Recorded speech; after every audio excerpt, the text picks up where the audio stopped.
Hello, everyone, and welcome to the first episode of Apocalypse Keys Ramulose. We are playing Ray Najati's Apocalypse Keys. We are specifically inspired by the pre-assembled mystery, The Oldest House. I am Melissa, my pronouns are they, them, and I will be your keeper of doors for this adventure. I'm going to go ahead and pass it off to my players to give you their names, pronouns, character names, and pronouns, and tell us what playbook you're playing. And we will start with Rook. Oh no. Hello, everyone. I am Rook. My pronouns are they, them. I will be playing the Marigold. I will be playing Marigold, the summoned, who uses he, him pronouns. Um, Lola, you go. Why you do this? No. Hi, I am Lola, and my pronouns are they, them. I will be playing Ropo, the shade. And they also use they, them pronouns. Kels. Hi, I'm Kez. I use she, their pronouns, and today I'm playing Leo Stan, who's a she, her pronouns. She is the Surge, and she's gonna make me cry, honestly. Glyza. Oh, hey, it's me. I'm Glyza, a person of many hats, but I am currently wearing the TTRPG one. So, hi. Today I will be playing May, they, them, the Fallen, because I like to torture all of my characters. That's how I show them love. Yeah. To be fair, any playbook you played would be tortured, I think. All right, let's get into it. We open on a dated break room, white walls and gray carpet, and a mismatch of flat pack minimalist furniture. The corporate sterility is broken in a few places. A solitary yellow sunflower reaching towards the window from its pot on the floor, a nearby moonflower shying away from its touch. Another pot encased in resin, not actually a plant, but a collection of leaves and lint and baubles appearing and disappearing senselessly in the resin prison. Sitting atop a filing cabinet is a well loved photo, carefully framed, of a group of children and caretakers posing in front of a building so unremarkable that the eye slips past it. The mind can't quite recall it once you look away. The room is empty, but not silent. A table fan hums and creaks, far too loud and unpredictable to be anything but an annoyance. Clear liquid drips from a stainless steel coffee machine into a tannin-stained pot, sizzling as the pot overflows and water spills onto the hot plate. Nestled above the closed door of this break room, an intercom buzzes to life. Attention! Attention, Omen class monsters! Several personnel, agents, and Omen class monsters have been reported missing, changed, or terminated. Black Alert protocols activated. Please do not approach the oldest house. It does not exist. It exists everywhere, branching across realities. Its lies are ancient and inescapable.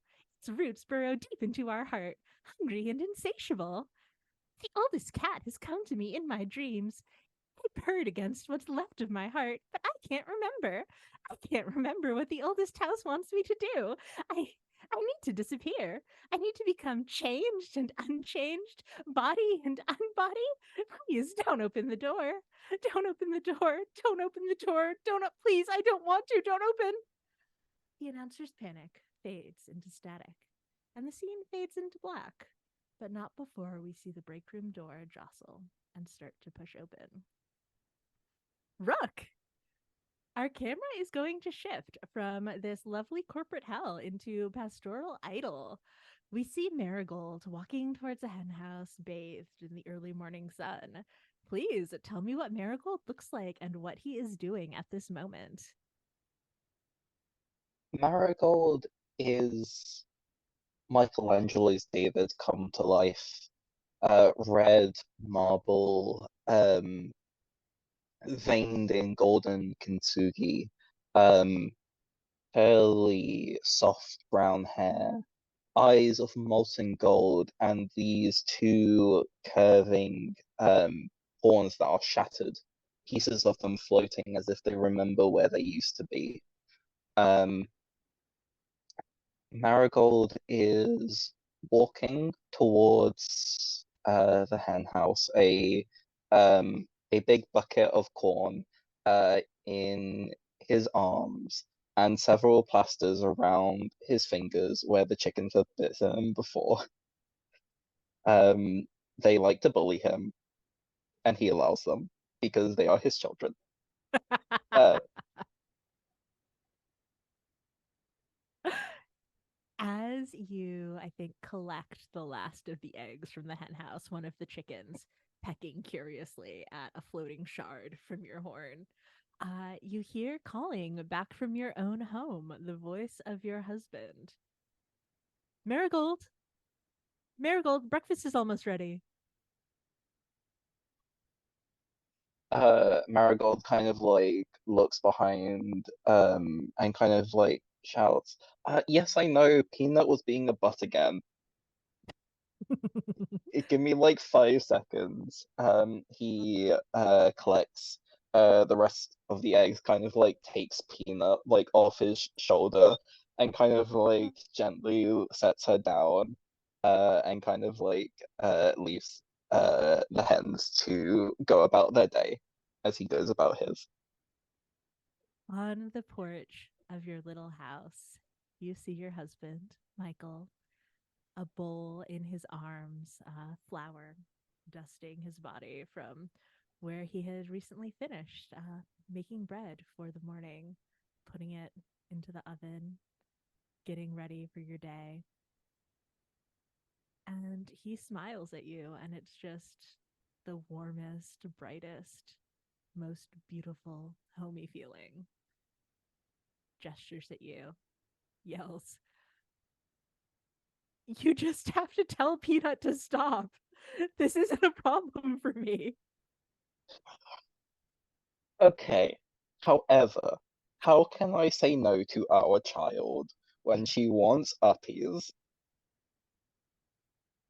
You're going to spoil her like this. The other chickens are gonna get jealous. The other chickens can have uppies if they ask for it. Michael sort of gives you a once over, eyes lingering on your arms, and says, "I know you're strong enough for it, but please." I mean, we're talking about me being a mess, and I kind of just like pat like half a bag of flour like off of his front. Like, how do you manage every time you make bread? You've been making bread every single day for the past 20 years. How do you manage this? He laughs and grabs your hand and draws it to his mouth, brushing a kiss across your knuckles. "Well, if I get messy, I know that you'll come close to clean it up." Uh, Marigold scoffs and rolls his eyes, and he goes, "That's so gay," but allows himself to be drawn in. As Michael draws you in for a proper kiss, his hand on the back of your neck, you suddenly feel claws, not his, a cold, firm scratch drawing down your spine. And from there, we will cut to Glyza. I'm sure Bruh, I'll be okay. it's going to be fine. It's gonna be great. Great. Not sad at all. No sad gays in these setups. That's not what I paid for. We are once again outside, but this time it's very early morning or maybe very, very late at night, the sort of liminal hour where everything is sort of dreamlike, anything is possible. It's dark, but you don't carry a torch or flashlight. It doesn't matter because the man beside you is glowing like a beacon. He has a soft mane of hair, hot, bright white, illuminating your surroundings, vibrant gold tattoos casting ominous shadows in the pre-dawn light. The two of you walk together to the top of the hill, and he pauses and smiles at you, and it's even brighter and warmer than the light of his angelic form. Out of a basket, he pulls out a hand-woven blanket and spreads it with a little ceremony, really. across the dew wet grass before gesturing for you to sit. Tell me, what does May do and how does she look doing it? Or how May, do they look? I'm sorry. that's okay. May would probably look at this god who is glowing like the sun and is just gonna smile and going to be like, always you with the ceremony. You don't have to be pompous around me, you know that, right?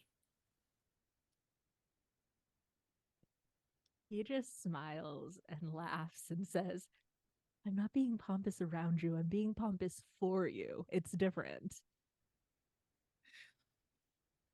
It's not very impressive because I've seen you pompous many, many times before. Well, if the ceremony doesn't impress you, then perhaps. And he gestures to the basket where he pulled out.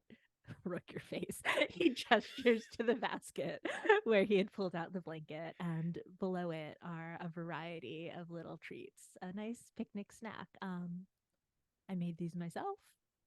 Did you? It's a good thing we're gods, or I'd be scared of being poisoned. To be fair, and to your credit, the food does look not ideal. It's a little lopsided. There are some slightly burnt cakes, poorly cut sandwiches, very well cooked, actually, looking pieces of meat as though that's the only thing that he is confident in making. But everything sort of portioned out and in cute little containers for you to eat. I mean, please. I'm very excited. Thank you so much for making this for me. Thank you for coming out with me. I know that this is the sort of time that we're both most free to see each other. Yeah. You know, it's been an interesting couple of centuries. And I have enjoyed spending them with you.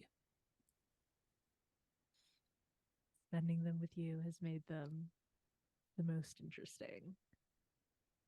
Yeah. And May does smile and lean back, waiting for his name is Laki, Laki, and waiting for Laki to just sort of do something about it. What are you doing, Laki? I was letting you make a move for once. I set it up. It's your play now. Well, let's just say it's a fade to black moment. Beautiful. The scene fades to black and fades back in just for a moment, just a vision of you, May, your wings of, what is it? Heat and sound, light and sound. Light and sound. A vision of entangled almost with the heat of the sun sort of shifting the air, looking like an oasis. And you are so in this moment, and you've touched him so many times, but for once, for the first time, it it feels cold. It feels like the void, like nothing is touching you, and that feeling sort of spreads throughout your body. And we fade back to black. And now we get to move towards Kez. Our scene shifts to that unremarkable building from the photograph. But just for a minute, because why would we care to look at that? It's nothing. There's nothing there.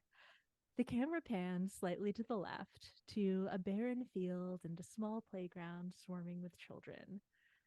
Tell me, what does young Leo look like, and how is she entertaining herself as the other kids play?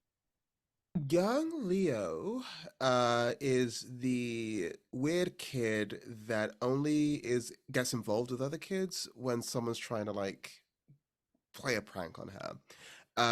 She is dressed in this oversized jersey that is like clearly a hand me down from whoever left her on the doorstep of this building. And she's covered in like sort of plasters and bandages. The reason being, we'll probably find out later in her life. But she never gets to take them off. She's not injured. She looks perfectly healthy, all things considered. But yeah, she is probably sat under some sort of tree as just sort of looking on to all the kids, expending all their energy, um, trying to be lost in her thoughts. But the moment she intends something unpleasant, she just roots herself firmly in reality by brushing her hand against the grass beside her. I think a sort of semi deflated kickball suddenly flies towards your face, and one of the kids gasps and runs over towards you. Hi, is this yours? Is... You can have it back if you want. Why are you sitting over here all alone? Oh, all the other kids don't like me, or they make fun of me, or they tease me.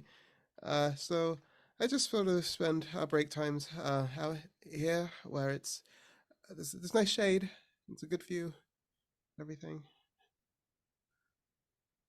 But but you're all alone. Oh, you get used to it after a while. Why would you get used to that? You shouldn't be all alone. It's lonely enough out there. Eh, I guess so. Um, do you wanna? I mean, if you wanna hang out, do you wanna count the bugs with me? I think this other child looks back over to the group who is now waving their arms like, "Come on, give the ball back." And he sort of gently kicks it. It does not make it even halfway across towards where the rest of the group is. And it turns to you and says, "Yeah, which bug's your favorite? I like the little roly polies." Oh, those are really cool. Well, see these ones? These have like 100 or a million different legs. They're really cool. And if you turn over this rock here, there's usually like a whole family of them, and she will just like go on to explain too many bug facts that she is clearly regurgitating from what she's read. This child looks at you in absolute hero worship and awe. She's like, "Whoa, she knows so many things. Did she count all those legs? I can't count this high." And as they listen to your bug facts, pointing out other little creepy crawlies that you might have missed, finally they say, "Oh, I didn't introduce myself. Hi, I'm Chester." Uh, oh, hi. I'm Leo. It's nice to meet you. Chester holds out a hand like he's mimicking an adult that he has seen once before. I slap it. "Yeah, we should make a handshake." Oh, is that like the things friends do? "Yeah, don't I, you want to be friends? I mean, if you want to be alone, that's fine." I mean, are you gonna make fun of me? "Why would I You, make fun of you?" oh, it's just something some people do sometimes. It's cool if you want to. We can still be friends. I just need to know ahead of time. "Yeah, friends." Cool, yeah. And I think Chester goes to sort of grab your hand and like do some sort of posing, trying Fully to come letting this up. happen. I have no idea what's going on. I was like, oh, this is interesting. But partway through, they freeze and the color starts to leach out of their body, and their expression is caught in that open grin, and they're looking at you with such adoration, but they are stuck like that. And that is where we will cut from you. Lola, I think that this might be the least sad, which is bizarre given the context. We finally cut to the boughs of a willow tree gently rustling in a playful breeze. The branches part and we see Robo.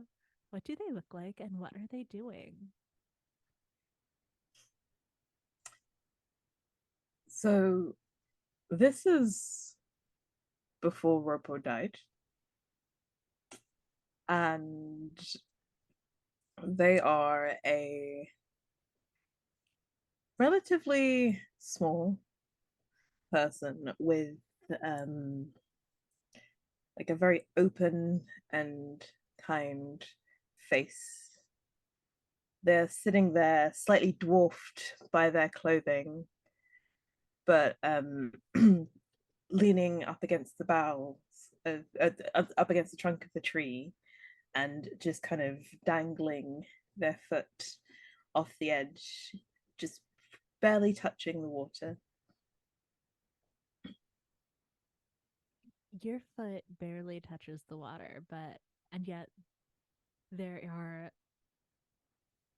extra sets of ripples sort of around you. And as the wind blows, as it sort of gently touches your body, you can hear the whispers of death. And it's, always there to some degree. But what is death trying to say to you in this moment? So their eyes are closed, and I think there's nothing particularly intense about this moment. It's not kind of charged with duty or work or things to be investigated. I think it is in itself just the sounds of nature talking about how life and death are in everything, and like as the wind is rustling through those leaves, it is just that reminder of like cycles and growth and rebirth and death and all of these things that are just a part of how the world changes, and a reminder of Ropo's place in that, and how what they already have can plays a part in that cycle. What is Robo's place in this cycle of life and death? So Ropo now is already sensitive to that crossing between of life into death, and has some power to ease that crossing for others. So in that, their place is to help others and ease that crossing and make it less painful, less immediate, less sundering. But they feel that their place is to investigate what it really means, what death really is, what is beyond death. There is an almost quelling gust of wind, as if to say, No, you're trying to push beyond what your place is. Your place is to be gentle, to gentle the passing, not do not push into my domain.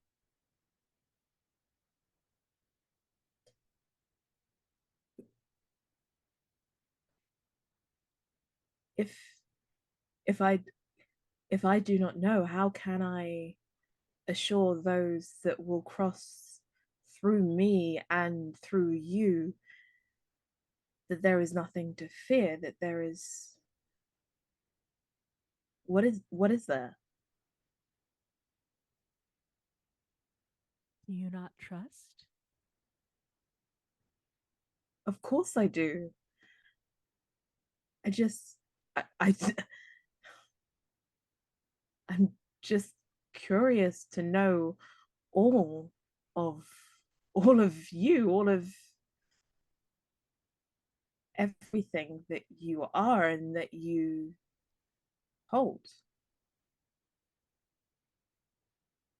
The wind gently circles you, and there's the sound of bugs chittering calmly, and it's familiar to you, but unfamiliarly, suddenly, it picks up. There is a lightning storm and rain out of nowhere just pounding on your body, leaving almost scratches against your arms, aggressive in a way that death is not with you. And it's the feeling of those scratches that pulls you out of the dream.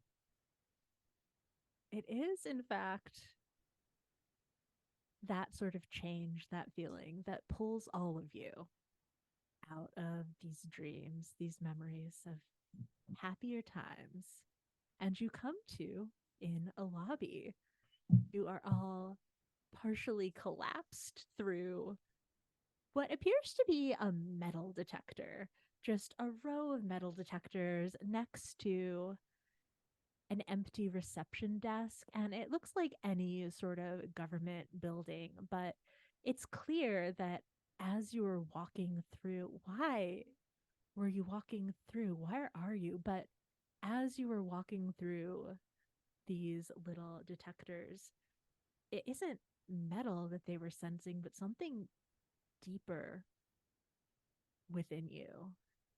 And as you pull yourself up from the ground, noticing small scratches, not as aggressive as what you felt, just almost cat like, you hear a soft purr. And in front of you appears the oldest cat. This is a terrible, terrible little Sphinx cat. Just bald, ugly, squished face, giant, kind of ragged ears. For some reason, he's purple, like a light lavender color, and draped. He has draped himself in jewelry. Where would a cat pick up necklaces? But regardless, the cat purrs in front of you and then says, "Welcome. I'm glad that you've woken." Uh,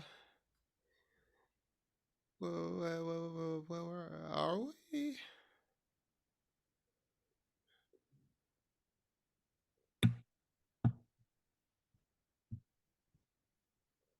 You are where you need to be.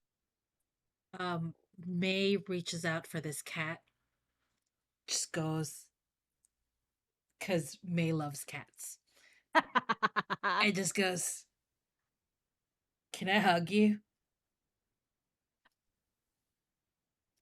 Be gentle with the necklaces, but they sort of pad over towards you and rub themselves around your legs.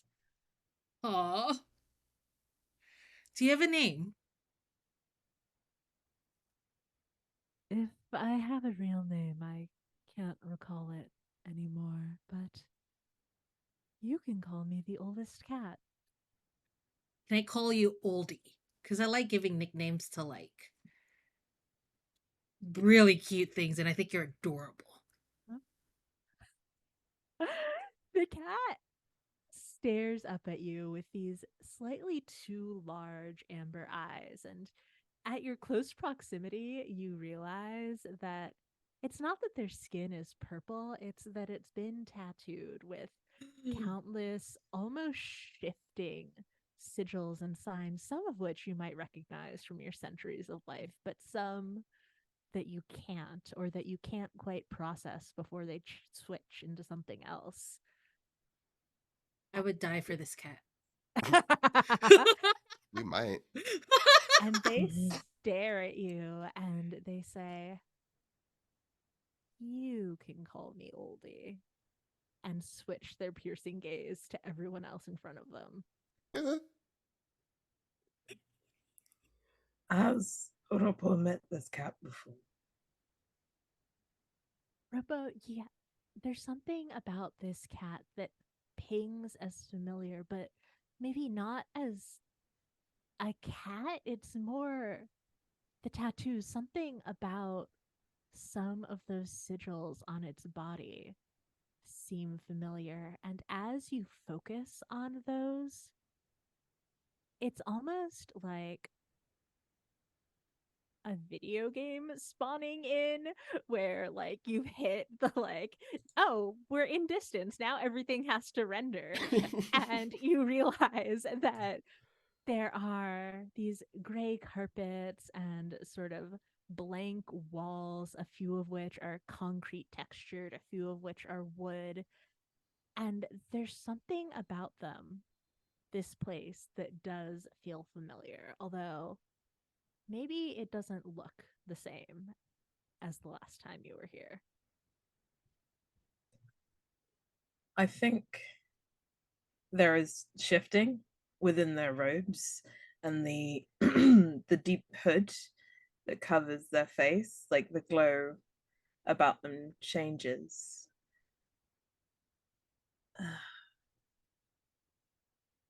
A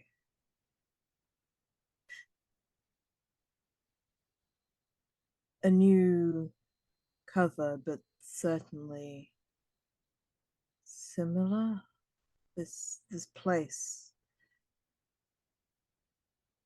had we all heard the announcement about the oldest house? You had not. You were not in the building by the time the No. announcement came on. Speaking of the building, does this look like the division building? Because you mentioned the government-like sensors. Yeah. It does and it doesn't. It looks like the division building in that it's this bland government building, but the shapes are wrong. The division lobby doesn't look like this. There's no need for metal detectors at the division when it's full of monsters. I mean, Yeah.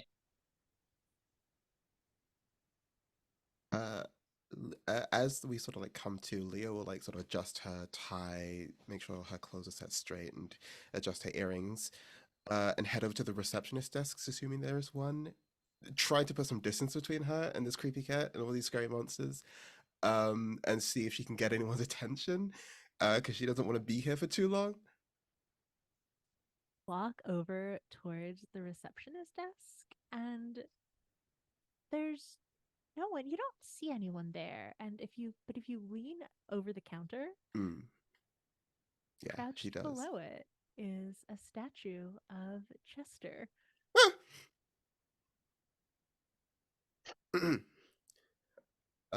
What's the look on Chester's face right now? Chester is looking up. There's a sort of like small desktop above them. They're literally like under the desk.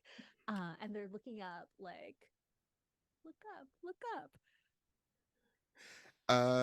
Yeah, Leo like follows the gaze of the statue to the ceiling of this room we're in.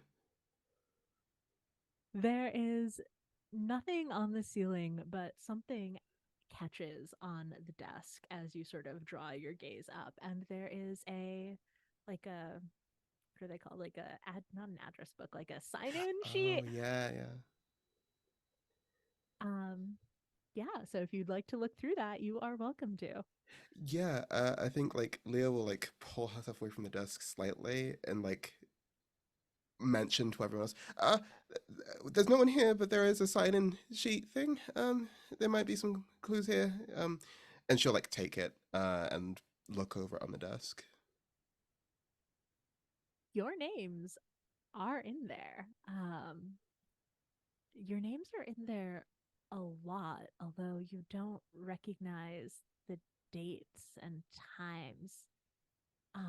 And there are other names too of people you know, agents you've heard of that have disappeared throughout the ages. I think that Ropo or Marigold might be able to give more context. Yeah. Um. Apparently, we have to sign in, and we've all been here before. And I'll take the book over to everyone else. Yeah. Yeah. See, all our names are here. Do I recognize anything like sort of godly or out of the ordinary while I'm looking through the book? Let's see. Let's have you roll something. First roll of the game. Let's do it. I think that this is grasping at keys, actually. All right. I totally know that move. Let's try it. Yeah, so it's 2d6, and I don't think you have any darkness tokens yet. No, I don't think so. Okay, so So it's flat just 2d6, right? Flat 2d6. Yep. Cool.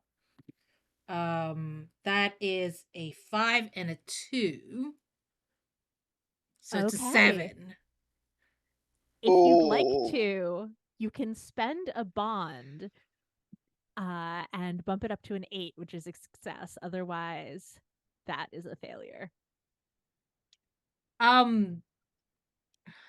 If I spend a bond,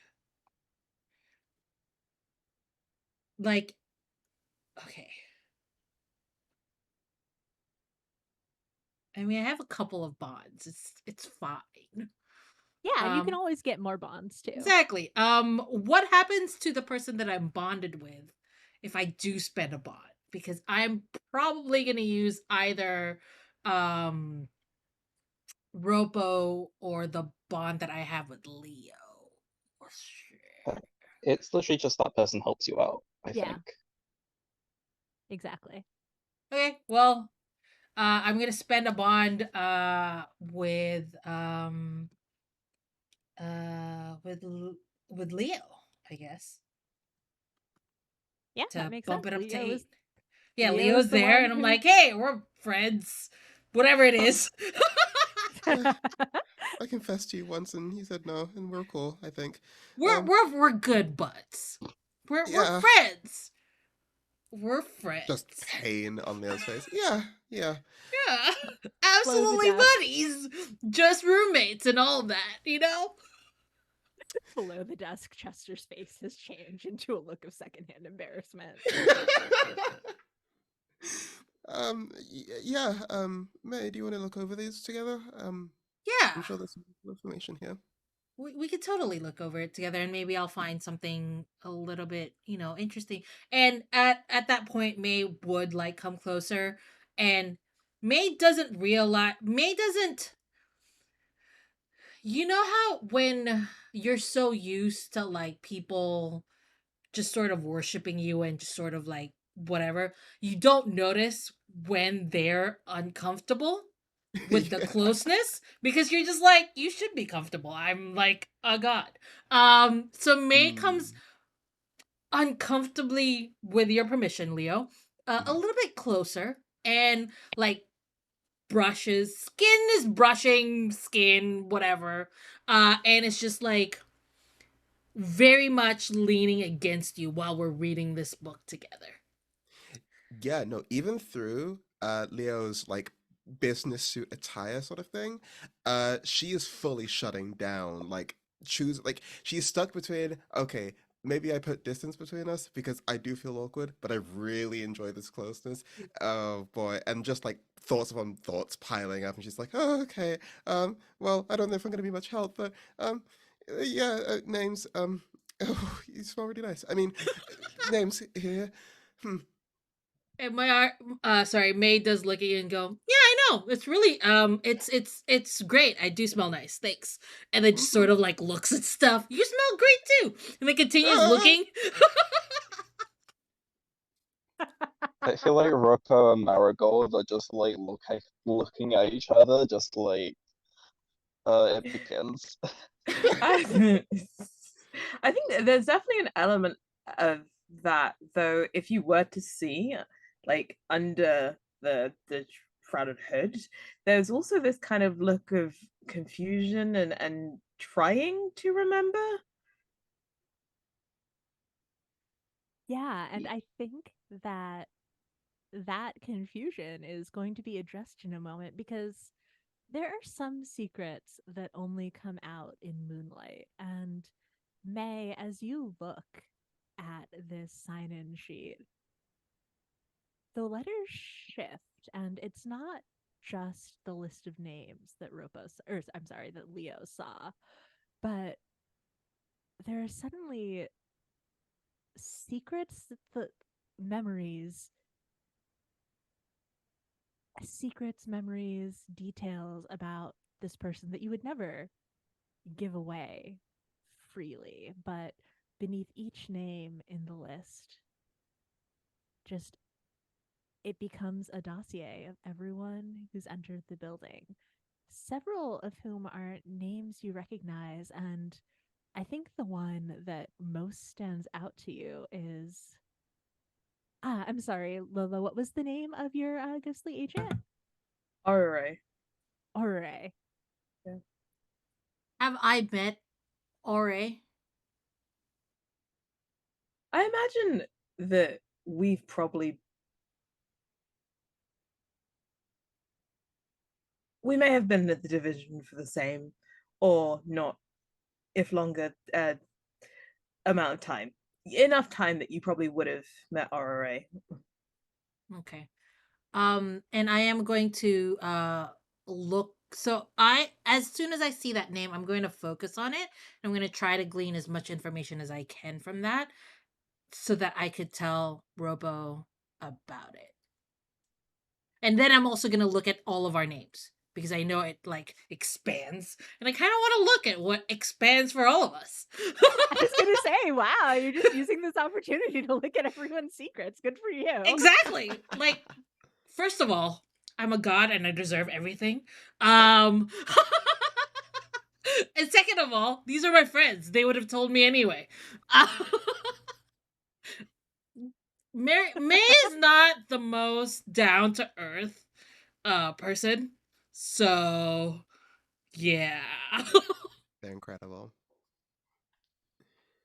I think that as you look at Ore's name first, you're almost pulled in to this memory of just vast desperation, and at the same time feeling grounded and safe in the presence of a shadow that you do recognize as Ropo. And you can hear sort of echoes of Ore asking, like, don't let me turn. Promise me I don't want to hurt anyone.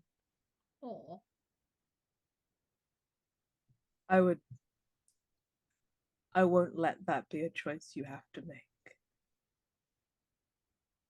And just Question. waves of yes, please. During that whole memory, I can't affect the memory.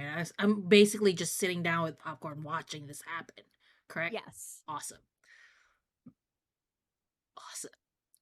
Can I go through the others first? Like, take your time though when you want to get to it. But I am gonna go take my time looking at everybody else's memory as special memory as well, and also mine, just to see what is there, and just to see whether it's my memory is correct or whether this is correct. You know, that kind of thing. Just sort of see if this dossier is truthful based on my memory. But also, I don't really know. We'll see. Yeah, no, you go through it and your names are all in there multiple times. Do you look at every like recurring entry or do you just pick the most recent? I'm gonna pick. I'm gonna pick the most recent. We're Okay. busy. We don't have time to look at everything, but we're gonna look at the most recent. Yeah, you see these memories. Perhaps you'll never be able to look at Marigold again without imagining them being bullied by chickens. Um, you see Actually, baby when I look Leo. at Yeah. Marigold's one and I see him being bullied by chickens, I'm like, huh, not what I was expecting, but also not too much of a surprise. Interesting. You see baby Leo making a first friend. Do I You know what May's seeing at the moment while we're looking through this? I think that you are also looking, and just May's presence sort Hmm. of reveals it to you. So if you also want to focus on these, then yeah. Yeah, I'll look through a couple of Mays, just out of curiosity, you know. Mm-hmm.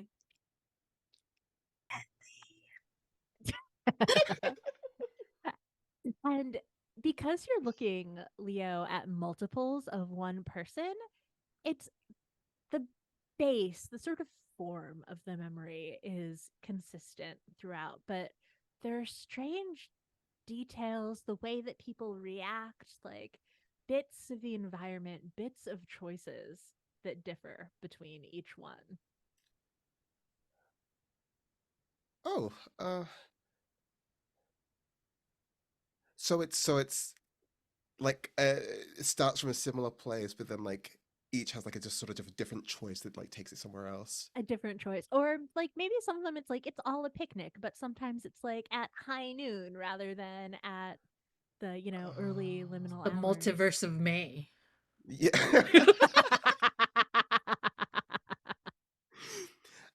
I think Leo comes out of it after seeing a couple of these and like looks to me and says, uh, so these are sort of strange. It looks like uh, all of these are the same memory, but they're all slightly different, if that makes sense. Or Huh. they're the same vignette dream thing. Huh. Well, I saw you when you were a little baby. And it Oh, was very cute. And then like May almost reaches to like squeeze your cheeks, but then holds back. It's like, no, that's not what adults do. And looks at everybody. And is like, okay, so this little thing here apparently stores memories, um, of us, sort of. Um, and I only have one question. Marigold, is this why you would never eat a chicken? Yes. Awesome. Now I know. There's not even like a need for clarification. It's just a yes. Um, can I, while that was happening, have kind of like crouched down and like look this horrible, horrible monster in the face and kind of just go, oldest cat, what do you need of us?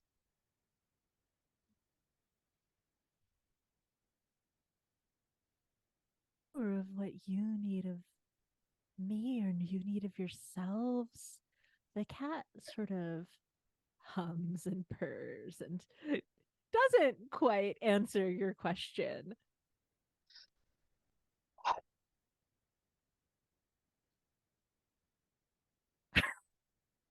That's Like Marigold's just like doing this expression, just like 3 inches in front of the cat, just like, bro. excuse me, oldest cat.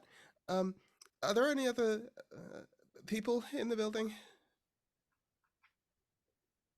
Oh, there are many people in the building. Many of you, many of me? Many of me? No, there is only me, but there are many of you. Oh, okay. I don't like this cat. is I is love this there cat. This cat is my best friend. Is there anything else in this place, or is it kind of a situation of you're looking somewhere and you don't see anything, but by the time you've come back to see that place again, there is something there? Does it carry on changing as we look through it? I think Robo, after having paused in that confusion, is now kind of floating around a little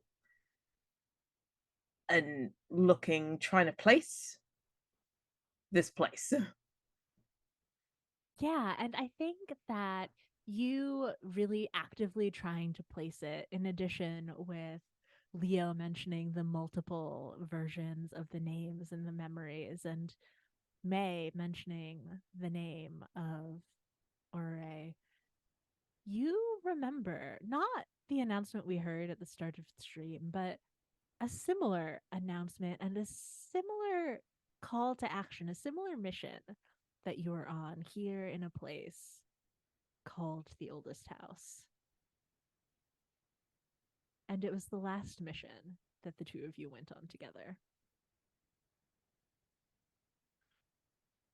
The oldest house.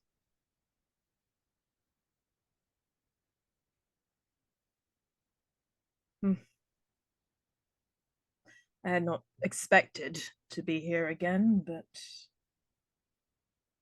I suppose it was always going to happen. I'll look to the others, and I don't know if they would have heard me, but we'll say, I guess, our mission, as always with this place, is to find a way to close these doors and stop it from coming back. Question mark? Oh, so we're on a mission right now. We That's- even accept this mission, or do we just show up? I think that it is just something that is always ongoing because we don't always choose to be brought to the oldest house. We just choice get is brought here. lacking. What do we feel as we try to recall the last memory before coming here? Roll for that. I think Ooh. that this is you trying to sort of impose your will, impose like memory and order onto this. So give me an Unleash the Dark. Ooh, okay. And is there any way Chester can help with this? Or is this just me doing my own thing? I don't know. Is there a way that Chester can help you with this? They So would I'm have been here if you had been here before. very true. Trying to think. Um, yeah, if I can like look over to like, oh, excuse me, everyone. I need some privacy for knee reasons. Uh, branch off into another room. See if I can find Chester anywhere. And I think try to tap into whatever power of mine lingers within Chester, and lingers wherever else in the world. I have sort of left my stain of power, and see if I can use that to help recall, like, where were we before this? And with Chester's help, I get a +1 to this roll automatically. So let's see. Okay, so that's a 4 total with Chester's help. And because of how much bond I would need to spend to get that to just a mixed success, I think we're just gonna let it slide. We're gonna let it be a failure. Yeah, okay. So you move off. There's, I think, a little like coat closet for the receptionist, sort of right behind the reception desk. And you move in there, and Chester is standing, an abandoned coat, sort of draped over one shoulder. Uh, I don't need to leave just yet. We're gonna be here for a bit, but thank you for the thought. And as you sort of reach out and try to feel the stains of yourself, the stains of your power, you touch on something else. It's a great, like, pulsing, like almost like a heart. It's how do you think that your power feels to you or to other people? I think it's very different. No, I think it might be the same feeling. So Leo, this might get a little bit graphic, so I'll try to like tone it down. But for her, it is a feeling of building of pressure under the skin. I think with this older version of Leo, what we haven't seen yet is the fact that on parts of her exposed skin, there are deep cracks. And in a few places, holes where these like marble hands are sort of clasping the edges of her flesh, and beneath that is a obscure, darky void.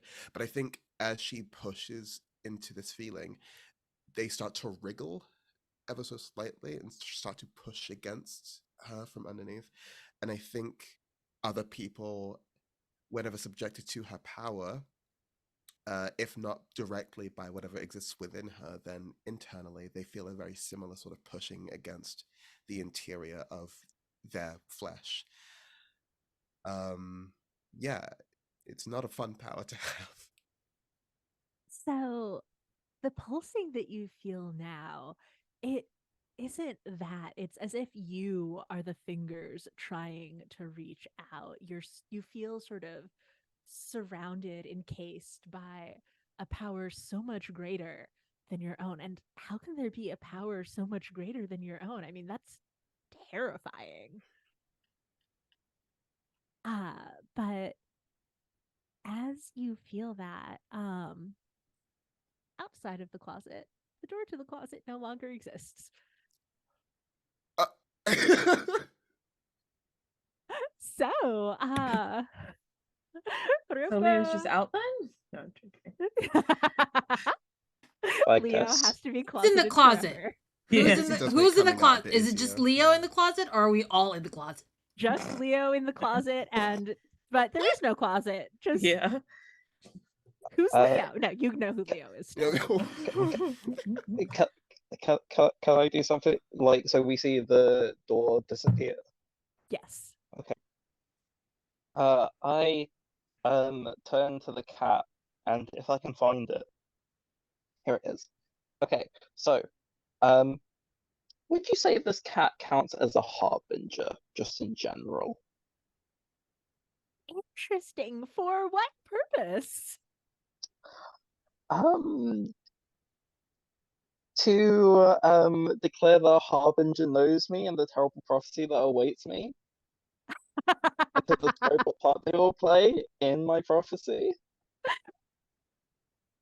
I would say that the cat itself is not a harbinger, but yeah, no, I think that it does not. What about the house? The house? Interesting. Sure. I'll give you that. Marigold panics, and the camera kind of like pans to his face. And before this, we've seen Marigold like very soft, very cottagecore, a sweet being.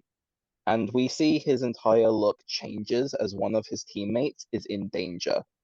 And he slams his hands into the ground, into like the floor, and this colorful smoke begins emanating off him. In the place, in the gaps left by his horns, this light kind of appears, and his molten gold eyes bloom into rainbow as he speaks to the house itself. We will be there at the end. I will paint part of my world upon your boards, and you will welcome my reality into this. Do this for me now. Bring her back.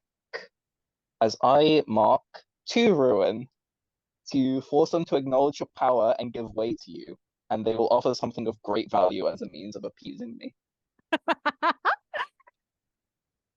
Yeah, I think that you feel a there's a slight moment where it feels as if the house might reject this demand of you, but the fight isn't worth it. The house is everything and everywhere, and one small agent, like, it can return that. That doesn't matter. So, almost like as if it's trying to convince you that it's no big deal, uh Marigold, or not Marigold, Leo falls through the ceiling. I pat the floorboard and I go, "Good boy."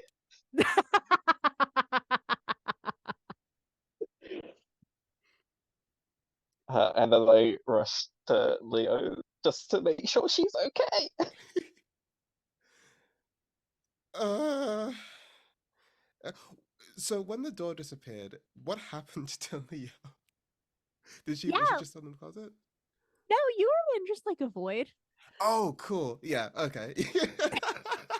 Yeah, so you don't know how long you've been there. There was just nothing. It was you, and actually, it wasn't nothing. It was you, and it was Chester, and it was thousands upon thousands of statues, some of whom you remember, and some of whom you don't, but all of them looking absolutely horrified of you. um, I might choose to mark a condition just based on that description because that sounds truly horrifying. What are my conditions? Um, Gosh, yeah, I think I'm gonna mark the despairing condition. I think. Checks out, yeah. Yeah, yeah. I think when Leo like falls to the ground again, she doesn't look hurt. I think there's just like thick beads of sweat and just wide panicked eyes as she sort of like looks around feverishly at everyone like Can I rewind a little bit? And instead of Leo falling on the ground, May would be catching Leo. Because, like something gets spit out and then May is like, woo, that kind of thing. Can we do that? Gay. yeah. Let's make it gay. May catches Leo as Leo is all sweaty and stuff, and it looks at you as like, are you okay? There were so many of them. It was just them. It was the darkness. It was really scary, May. I'd like to attempt to reveal my heart as well. Oh, So, yeah, I think, like, instinctively, I think, leaning deeply into like your hold, May, is just sort of panicked. Like, I don't know what I saw, but it was terrifying, and I didn't hurt them. I didn't mean to. I'll roll for that. Oh, that was a much better one. 4 and 5, so that's 7. No, 5 is 9. 9. So That's that 9. is a perfect hit. Your heart reaches theirs. aw. And if they are a PC and they choose to deepen the connection further, so that's on you, Glyza. Yeah, hell yeah, let's do this. What do I do if I choose to deepen it? I choose to soothe your heart so that your condition is cleared. So I'm gonna go and I'm gonna look at you and I'm gonna go, Leo, don't worry. I won't let anything happen to you. Whatever it is you saw, I will protect you. So tightly, if you're fine with that. Yes. Thank you. Okay. Um, So, coming out of it a little bit, I don't know where we are, but I tried to think back to what happened before, and um, I sort of got sent somewhere. So, um, just be careful if you're planning to do anything like that. We we are in the house, the oldest house, the cat. The oldest cat told us we are in the oldest house, and we have been here, or I have been here before. Is there anywhere further to move beyond this lobby? I think that as you look past the metal detectors, again, almost as if the carpet is rolling out before your vision as you shift it, there grows a sort of wide double helix from the ground. One side is stairs, and the other side is a gently sloping ramp, reaching up into unknown heights of the building. Hmm. I'm like, is there a move? I want to see if I can wrest some clarity from like the which way do we go? Which has the what has the best what will have the best outcome of drawing us closer to thing? What I get can I use So there is actually a custom move for this particular adventure, Mhm. which is attempting to follow the oldest cat's guidance. So if you'd like to Ah, ask them which way to go, yes. I will, or at least my form will seem to shift and the robes seem to kind of collapse in smaller on themselves as I come down almost this cat's level and say, which is the way that, which way would you guide us? give me a 2d6.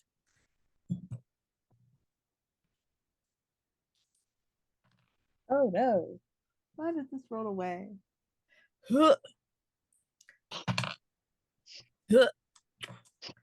That's a 6.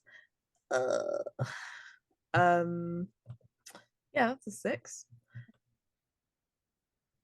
I hmm.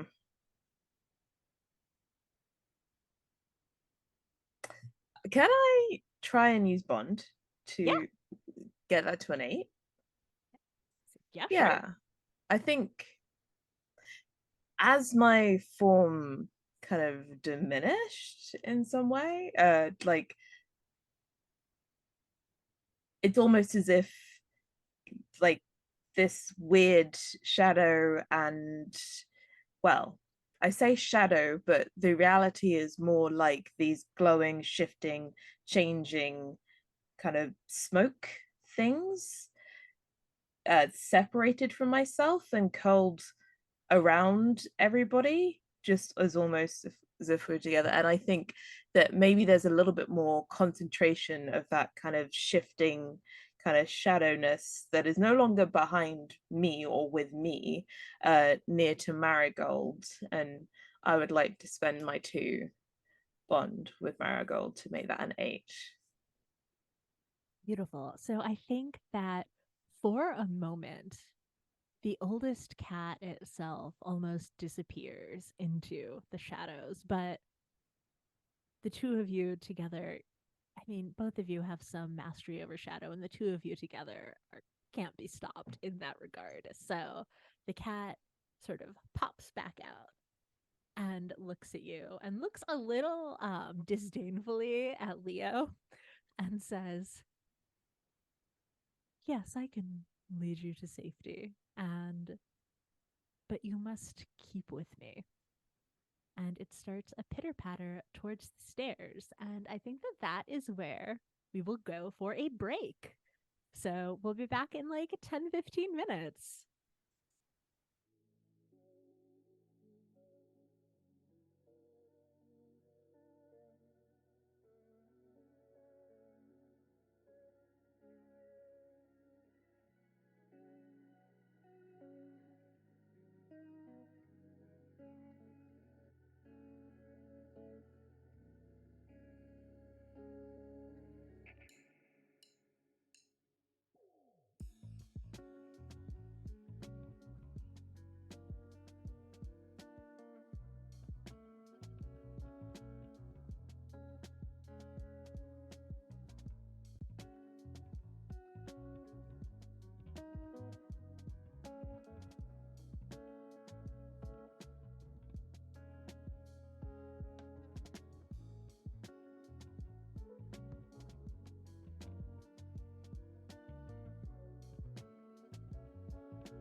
Welcome back, everyone.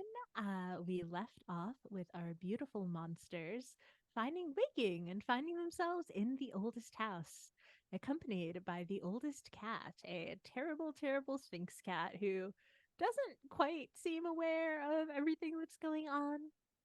And right before break, Bropo rolled and got guidance from the oldest cat on where to go. And the cat is now leading y'all to the staircase. Do you follow? May I would. absolutely. May absolutely follows. This is my best friend. Well, Leo is attached to May. Yeah. May completely forgets that that they're carrying Leo, and it's Yeah. like just sort of follows, and then like a couple of like 5-10 minutes later, I was like, "Oh, would you like to walk? You I don't don't have to mind let carrying go. you." Yeah, this is fine. Oh, I will continue walking. Yeah, I would start to follow the cat, and like as I follow and kind of float after the cat, almost like my form will kind of repopulate itself. But as it starts to leave Marigold, it's almost coming back a little bit slower from Marigold, but not so much that anyone would really notice, right?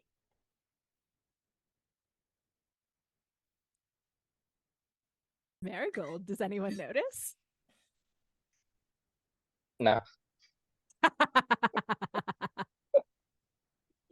I think that while you don't notice that Robo is a little slower to sort of reconvene themselves, the shadow that they cast is not.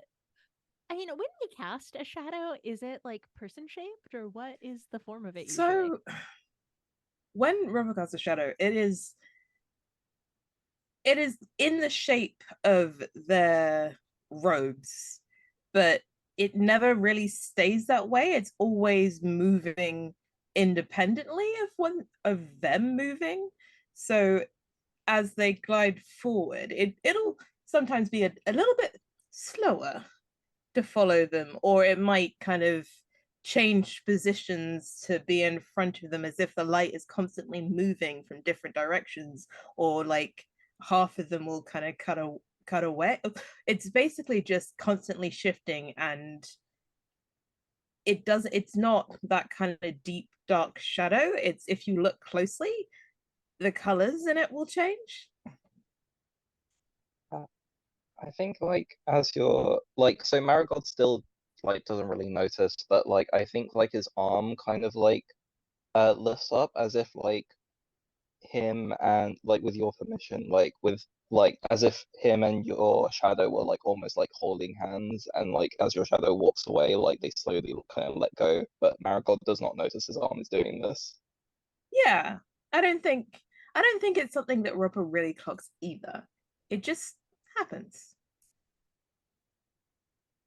Lovely. As you two sort of disconnect, though, Robo, your shadow, it isn't anymore in the form of you shifting. It's still shifting and changing and there and not there and, in the wrong spot and moving slightly too slow. But rather than the form of your robe, the shape that it keeps gravitating towards is an inverted triangle. And Marigold, as your arm slowly falls, you notice caught on your wrist is that a new tattoo, a tattoo that you do not remember getting. I don't know if you can get tattoos, you're marble.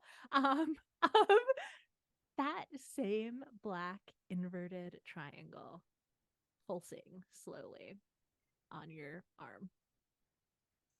So The that's fun. Triforce. Exactly. Marigold's gonna look down at it. Like, is it on my arm or on my hand? It's on your like wrist, like there. Okay. Marigold kind of like looks down at it. That's a problem for another day. And kind of um goes after everyone else. Can I Beautiful. ask Can I ask a question? Yeah. So my shadow is actually just kind of part of my, it's just an extension of my shell. I don't have really a body to cast a shadow. Yes, that is why So- you do not have this tattoo. Because Yeah. rather than imprinting itself on your body, it sort of has become a part of your body. Do I feel that? I think that you don't even notice it because you're here now, and that's always what happens in the oldest house. And so it's almost like It is as it should be. familiarity. Yeah, exactly. Yeah. For sure. Yeah. But you two follow the cat, or I'm sorry, all of you follow the cat up the staircase, and the stairs almost sort of build as you walk, which seems like an OSHA violation, but it's fine. And the cat finally stops on a sort of landing at the second floor. And in front of them is a heavy wood door, and they look at it and look back at you, focusing on you, Ropo, and they say, "Yes, I think this is the place. This seems like a place that you would go." And they sort of butt their head against your robes and then scratch at the door. So I think that I would reach my the well, I guess the thing that would be my arm forward, though nothing necessarily comes out, but it's almost like that shadow detaches again and like slides up the door and tries to open it. Yeah, easy enough. The door pushes open under your arm, and you come into a room. It's not a security office. It's just like a bunch of rows of computers, and all of them are typing. Like literally you can see keys depressing, hear the click clacks. But there's no one there. And Robo, you're drawn to one of the machines at the very end. And because of your role, or rather because of the bond you spent for the following the oldest cat, what is a message from your past self that you would have left knowing that you would end up in the oldest house again? Dang. Ah, Or like a vibe of thing, like yeah, like I think it's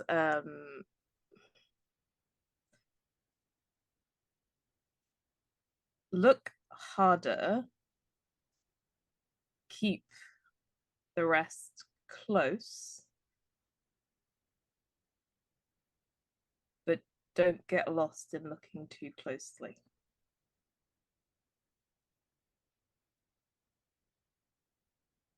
and that message flickers on the screen, and then just a bunch of like downward carrots. And if you follow, like, let your gaze drag down, there's a little post-it note sticking out from below the keyboard.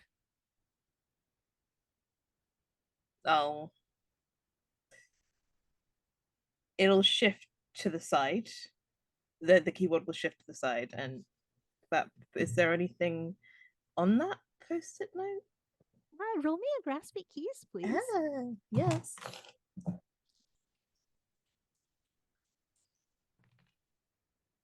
Okay, that was a 3 and a 5, which is an 8. All in. Perfect. Nicely done. Okay. So on this post-it note, you see it.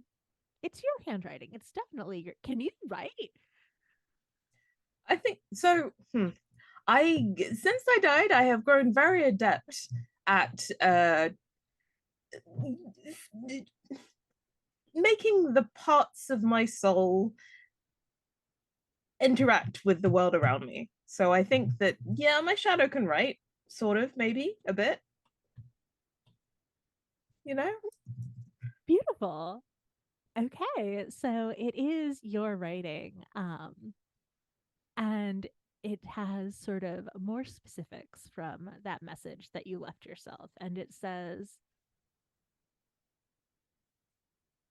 you can trust the witch, but do not trust the cat. The cat cannot trust itself, and you cannot trust them. Okay. I think I would look at that, and if are the others by me, or are they still by the door? Have they just kind of flowed in ahead? I'm like awkwardly coming out of May's arms, like, oh, this is fun. This has been very pleasant. You have very strong arms. What do you find?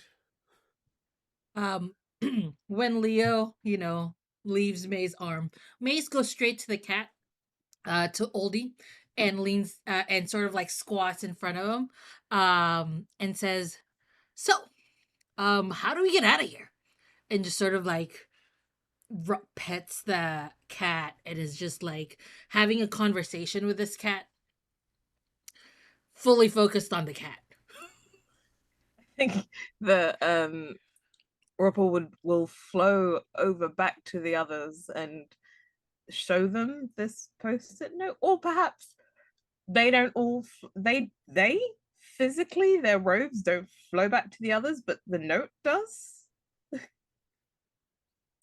Are you doing this in a way that it's hidden from the cat who is in May's arms, or are you I just letting the think cat? so. The cat is not in Okay. May's arms. The cat is just on the ground, and Oh, May is okay. on squatting in front of it, and it's just like, "You're such a pretty cat. You're Yeah. so gorgeous." Why am I jealous I of a think cat right now? I'm using that sort of distraction to kind of also shroud this note in more of myself, in that same shadow magic that I interact with everything with. And so it just looks like myself moving back, but a separation of me. So I'll pluck the note out of the air as it approaches us.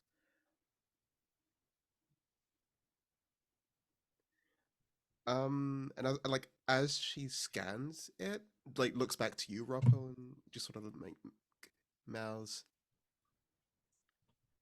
"Is this true? What's this?" as much as it could be true from another me in another part of another house in this house. Okay. Um, May, can you come over here for a second? Just need to tell you something away from the cat. May plays with the cat just a little bit more and goes, "You're so pretty," and then just sort of stands up and walks to Leo and go, "What's up?" Yeah, that cat has really bad vibes. You shouldn't trust that cat. It's a bad cat. I don't like that cat. But the cat is adorable. I mean, I guess the cat is cute. But Rappo gave this note to us, and I'll hand it. I'm gonna read the note, and I'm gonna go. What? Can you repeat what the note about the cat said again? Yeah, so it says, you can trust the witch, but do not trust the cat. The cat cannot trust itself. Oh no, but I love the cat. Did we meet a witch at all? Not yet, right? Not yet. I'm gonna look at Leo. What if this was written by the witch and the witch is the bad one? Oh, I mean, maybe the witch has a good point, you know? Witches are pretty good about the vibes about cats, you know? All I right. think more of me would join you. And is it in Ropo's handwriting? The post-it? Yeah. Okay. Yeah, and would yeah, I you would know recognize? This? Okay. We've worked together long enough that you would recognize my We're gonna go. Ropo, do you remember writing this?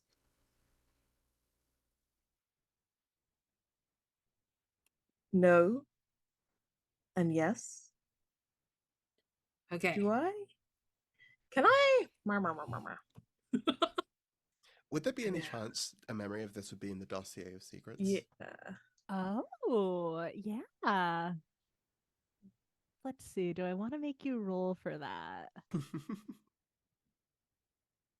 A chance for things to go terribly wrong? Why not? I mean, I think that because this is building off of a role you already did, I'll just give it to you if you want to. Either Leo, are you going to look at Ropo's entries in the dossier, or are you going to hand it over?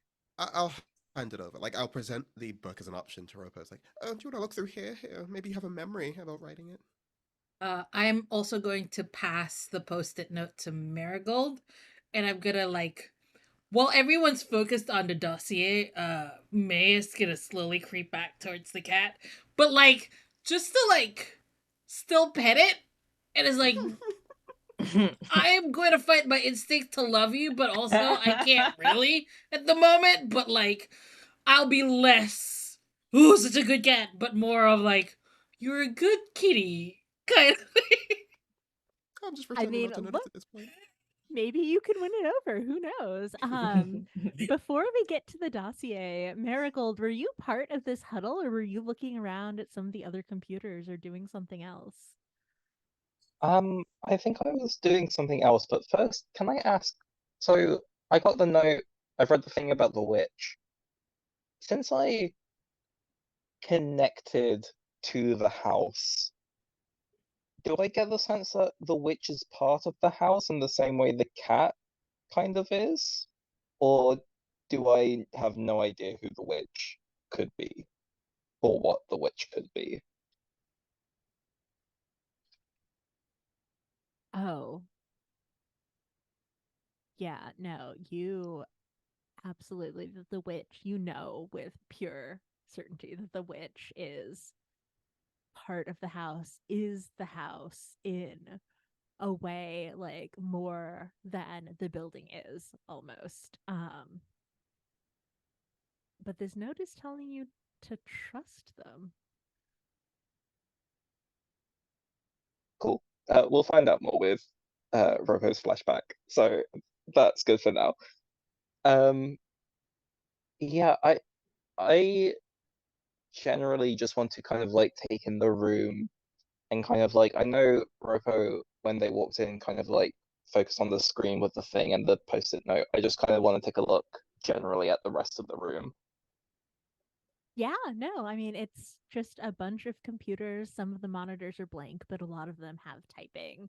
There's a mix of messages like, go no further, and division is ours, and the apocalypse on our terms. But there are also, some nicer notes, or at least more entreating things like, you almost made it last time. Don't give up. Help? Help us? Please, please, please. I don't want the door to be opened, please. So it's just a nice mix, a nice, fun, cool mix. Okay. And these are computers with desks and chairs, Yes, and no one's sitting in the chairs. correct. Okay. But I they are the keys are going down and click clacking. Okay, I have something I want to do, but I'll wait until after the dossier. Okay, Ropo, are you looking in one of your entries? I think so. Yeah, I'd probably indicate to Leo if to open it to that, so I don't have to hold it as well. Oh, I mean, I don't So- work for you, but okay. I'll just do this for you. It was more of a, would I say please? No, I'm. It's like if you would hold it and for me. That's fine. I can, Yeah. part-time as a pedestal. That's fine. And then I'm kind of brushing that off, and and I'm going to look into the dossier. I guess I will look. Is there a? I will look for the entry that coincides. in that entry, is there also Aurorette? Yes, you can find an entry with the two of you. Mm-hmm. Is that the latest entry before this one, or is it, how far back is that one? I think that it is about 5 entries back. So you find sets with all 4 of you, a couple with just like some of you. There are some other names interspersed in between. But yeah, 5 back is the sort of last time that you see their name. Mm-hmm. I think I would go to the one just after that and like look deeper into it.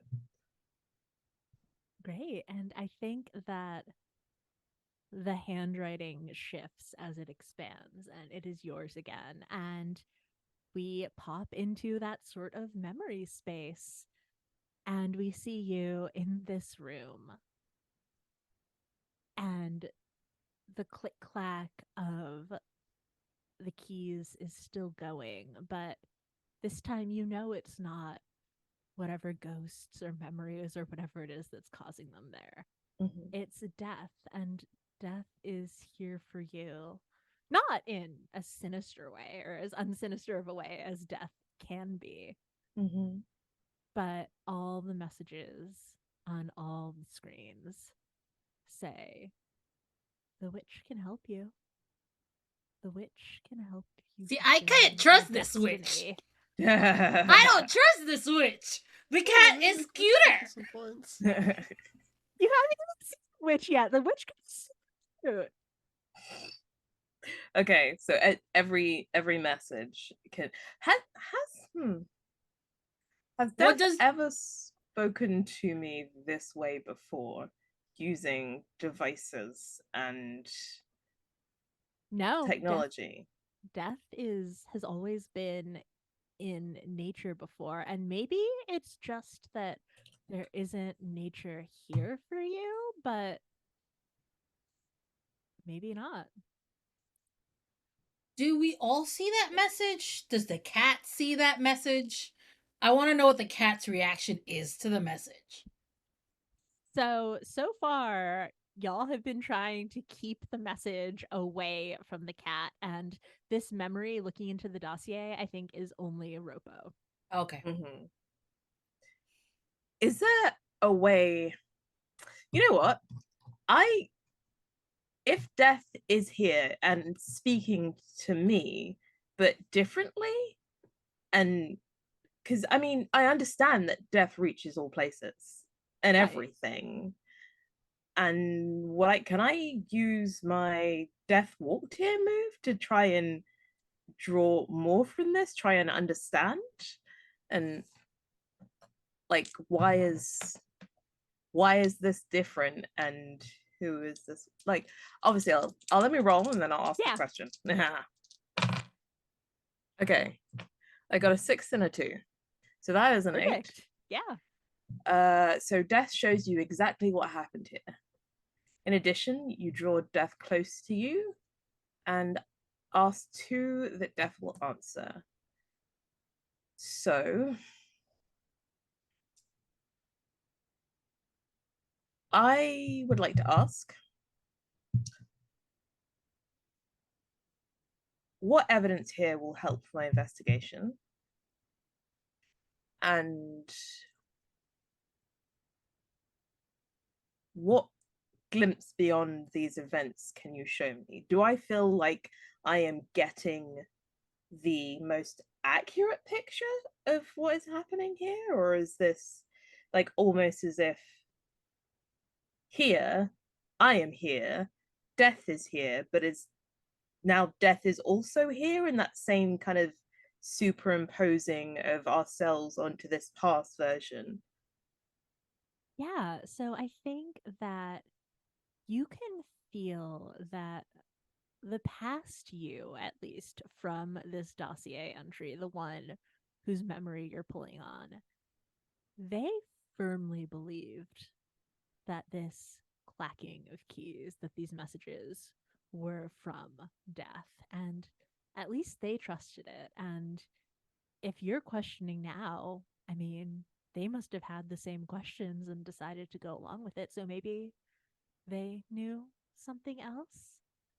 Um, and I think you see your past self writing out the message and glancing towards the door, making sure that the cat is nowhere in view as you hide this post-it note below the keyboard, leaving at a corner so that you can actually find it.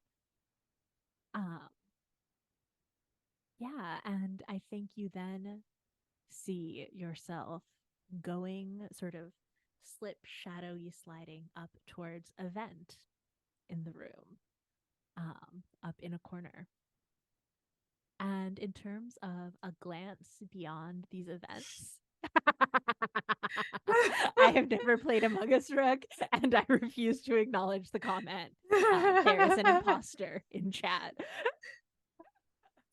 um, so, yes, you slip through the grate of this vent, and you see yourself again in a different room of the house. The walls pulse here, almost like how Leo felt before when she was stuck in the closet. Not that you know that, but there's a sort of strong, strong beating, and it's in time with a figure who you can't quite make out, but their hands clack slowly along a keyboard key, or a keyboard. And you are pulled out from that memory.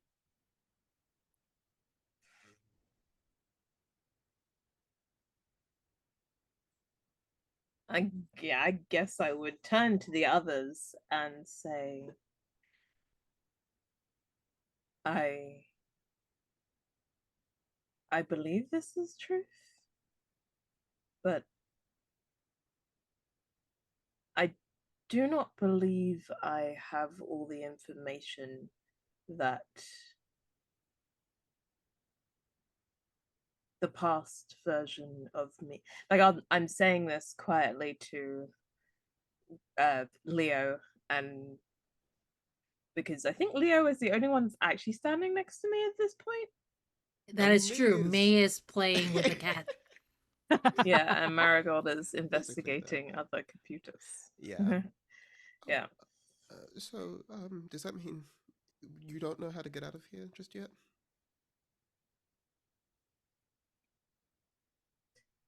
I would nod my head in assent. Okay. Or at least my robes will move. Yeah. Oh, I mean, I guess these things are never that easy. I'll close the book for now, and just sort of like hug it tight to my chest. Um, Maybe we should reconvene with Marigold. I don't like the idea of us being separated, in this place. Oh, and what I'll do actually is I'll try to connect my senses with Chester's to have eyes on Marigold. But I don't think this is something that Leo is very confident that she can do. So if you need me to, I can unleash the dark to do this. If you'd like to, Or please. I will give it to you, but if you want to roll, I'll let you roll. yeah, this is very much a sense of like I don't like relying on my powers at all, so I don't know how to use it very well. Force your will on someone physically to spend darkness tokens and roll. Do I spend darkness tokens on this? No. I'm just gonna see what let be what be. Oh shit. I dropped the die. Okay. That is a 6 and a 4. So that's a 10. Oh, you're just on the edge there. Yeah. But you did it. You got it. It's 10. You will the darkness control and ease. I choose 2. I get past differences with recognition. Get what I want. Avoid reprisals, harm or cost. Gain the upper hand, expose weakness, or confuse. So I'd like to get what I want from this, from the darkness, and I would like to avoid reprisals, harm, or cost. And just sort of try to bend my own temptation to my will for this instance.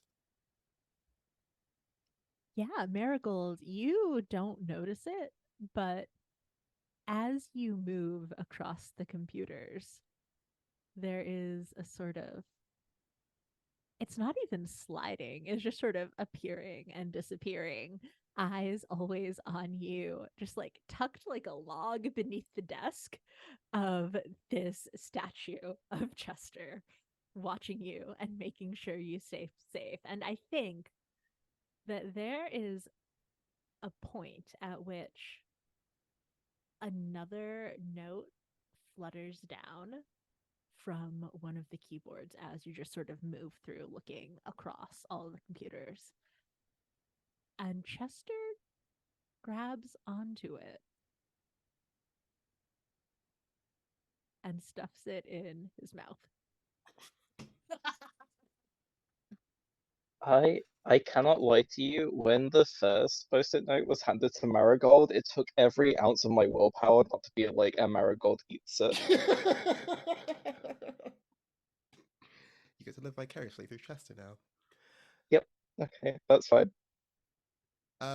Yeah, if at all possible, I'd like to just sort of share this with everyone. Like, oh, I know where Marigold is. For now, keeping the other note just sort of like as a hidden detail, and prioritizing like reconvening. It's like, so we have some information. Let's go to Marigold and share what we have. Okay. And the way you noticed May at first was just standing by the cat and sort of like petting it, but May was back on the floor by now and is just like playing with it. And it's like, I'm totally fine with this cat. I'm gonna get up now. Okay. We're gonna I look at the cat, and I'm like, are you by yourself here? Cat? I mean oldie. The cat looks up at you with the largest, saddest eyes, and its Baby. tattoos have shifted so that on its forehead, prominent and stable for now, is an old symbol of worship to you. My baby. And it says, I am always here, and sometimes there are people and sometimes there are not, but I can find you again for now. Okay. But it looks at you like, but it'd be better Love if you you. didn't leave me. It'd be better if I didn't have to find you. And I'm gonna look at my friends. I'm gonna go, but look at this cat, it's so cute. No, cats are incredibly capable of lying, deceit, betrayal. I think we should probably count our losses with this one. And I'm gonna go ahead. I would just point to the. Is the vent there here in this time? In this instance? Absolutely. Same place as you saw it. I would possibly look at May and the cat and ask the cat, do you know what is beyond there?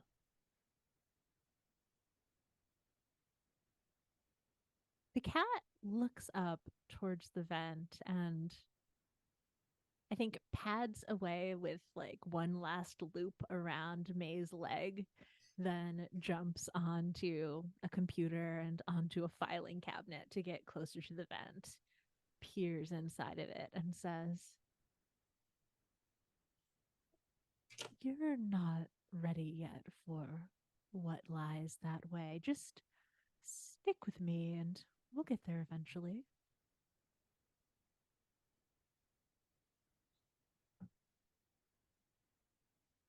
I think there's a sigh.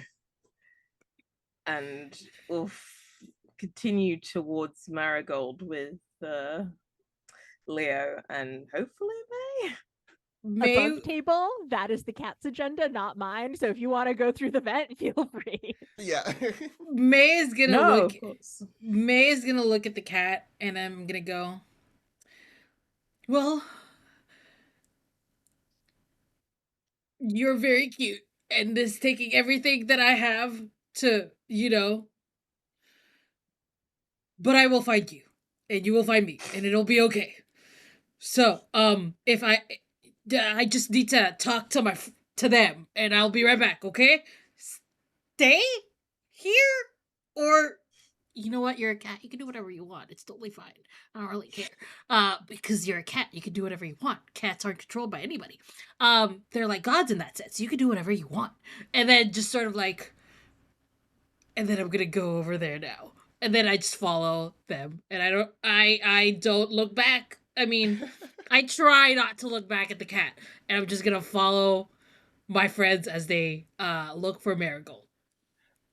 I point Ropo and May in the direction where I know Marigold is. I look back at the cat and just go, I know what you do. I know what you're up to. The cat brings a paw up to its mouth and like licks it once and keeps eye contact with you. Oh, you think you're so smooth, huh? And I'll go and join May and Ropo. Can I ask a question?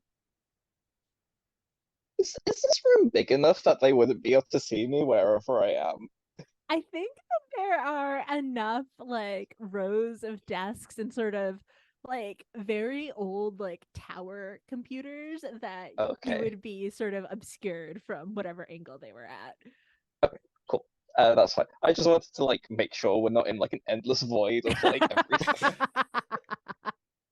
Okay. I mean, maybe if you keep walking, who knows? But you reached one So wall at least. so Marigold chooses kind of like a computer where the messages aren't deeply disturbing. I mean, what of those messages is not deeply disturbing? What does this one say? I mean, it's just something like normal, kind of like one of the like corporate, like one of the like normal things you would see on a computer, not like the oh god, please don't open the door, oh god, oh god, oh god, like one of the nice ones. The nice messages, please. Okay, so you Uh, land on Actually, one that moving says, up our please meeting don't. from 9 to 8. You land on one that says, like, please don't give up. We believe in you. Yes, perfect. That's scarier to me, but all right. Uh, and I pull out the chair and I sit down and I type hello question mark smiley face. Just because you put the smiley face there. Let's see. Yeah, I think that immediately the keys sort of start clicking below your fingers and it says, who is this? I can't see you. I type I can't see you either. The wonders of email question mark.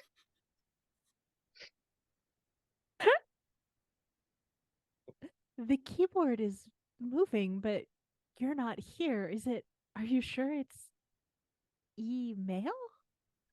And you can feel through this plain text, like, they do not know what email is. Oh boy. I kind of say, oh, the keys are moving by themselves for me too, whenever you're typing.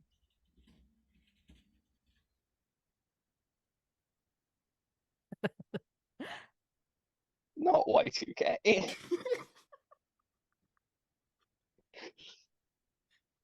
Ugh, Does that mean that you're here? Does it mean that I'm not here? maybe it means you're here and I'm not. Or maybe we're both here.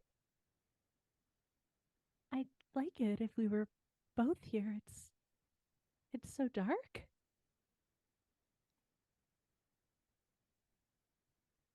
Can I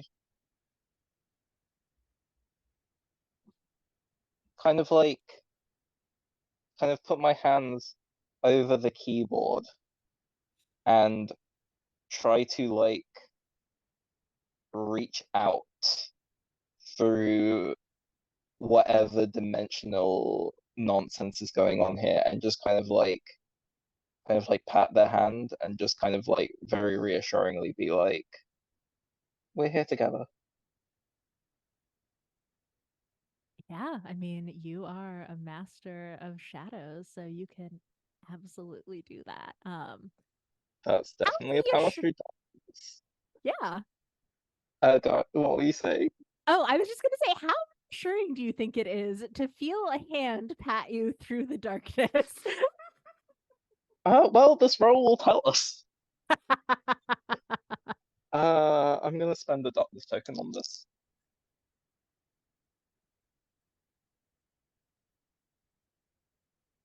Um,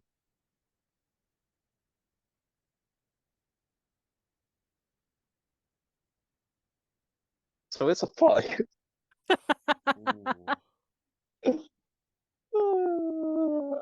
Okay. Um, okay.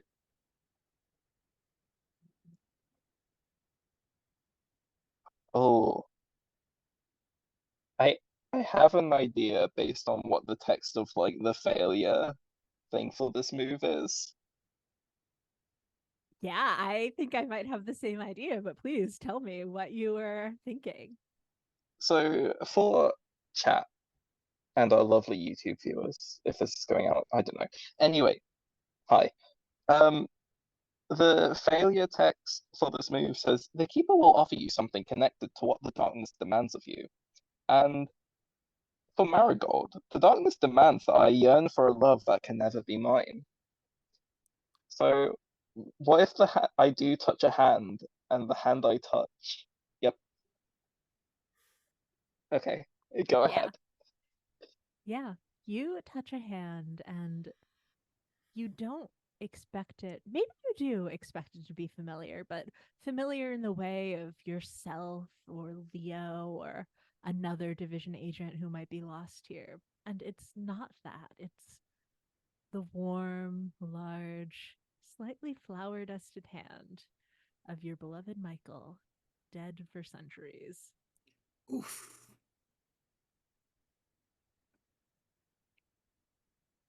Yep. I'm going to mark the condition Lovelorn. Oh, What else happens, Alyssa? no. I think that this hand grasps onto you, and on the screen you see, I think I feel you, but I still can't see you. You feel familiar? And there's kind of like a hesitation. And I think it's the left hand that's reaching out. So like the wedding rings are kind of like pressed against each other. And with one hand, Marigold just types, Michael? And you feel a thumb brush against the wedding ring. Marigold. And on the screen, Marigold? I don't know where I am. Can you get me, please? Please get me out of here. And you know that you have the power to do that. You control a nightmare dimension, and surely what Michael is trapped in here is a nightmare. All you have to do is reach out and give in to that impulse, to that small, not small, that large stirring of power within you.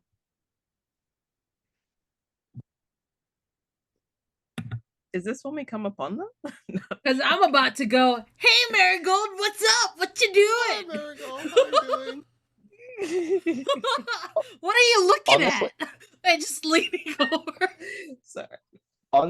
honestly, like if you do, I think you see like Marigold kind of like staring at the screen and like tears that are kind of like every pigment of like watercolor paint like mixed with like water, not watercolor paint, like kind of like thick tears of like acrylic paint. as he just kind of like looks up at you and looks back at the screen and gives in.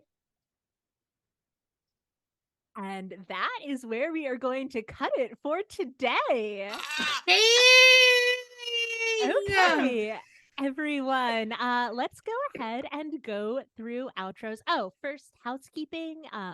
We will actually not be here next week, so you get to hold on that for another week. We will be back on the 21st.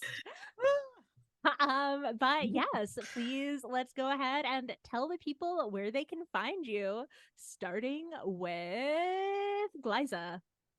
Hey, I'm Glyza, person of many hats. I was here as a TTRPG personality. You can find me everywhere by just going to bio.link/classical Glyza or classical Glyza everywhere on the internet. If you find a classical Glyza, you've probably found me. I've claimed that name everywhere. So it's just me. But yeah, that is who I am. And I'm gonna pass it on to Kestrel. Yeah. Hi, I'm Kestrel. I've been Leo, and you can find me everywhere on the internet under the name Hollow Compass, though I only really use Twitter to look at my friends' tweets and funny jokes. I edit Monsterfuckers Anonymous, which you can catch every other Saturday. Otherwise, don't speak to me. I'm very scared of people. Thank you. I'm going to pass it on to Lola. I am also equally scared of people, but I will talk sometimes, maybe. I don't know. If you do want to talk or interact with me, or just buy shiny yarn. I am Third Vault Yarns everywhere on the Twitter, the Instagram, the TikTok. I don't know. But yes, you can also find me over on Roll Together's channel. Mondays, alternate Mondays, and possibly both Mondays. I don't know. You might also see Kaz, but yeah, that's yeah. Word. Rook. Hi, I'm Rook. I don't have a set thing of things I am doing. So most of my updates come on Twitter at RJK Games. Much like some of the other people, I also don't use Twitter a lot because truly, but They are like unlike me. anytime I there's use Twitter all the time. and you're All the valid. time. But like if there's anything new, updates will be on Twitter and also the link tree that is currently in chat, linktree/RJK Games. You can find all my stuff, including the tabletop games I've designed, my blog, and whatever else I've added to that link tree when you are seeing this. Alyssa. Yeah, and that Lucy, you can also look at Rook's games. They're really good. Very sad gaze there. Yeah, I am Alyssa. I have been your GM/keeper of doors, and you can find me on Twitter at a disaster queer, where I also have sort of various projects that I'm involved in there. Thank you so much, y'all, and have a great rest of your day. Bye, everyone.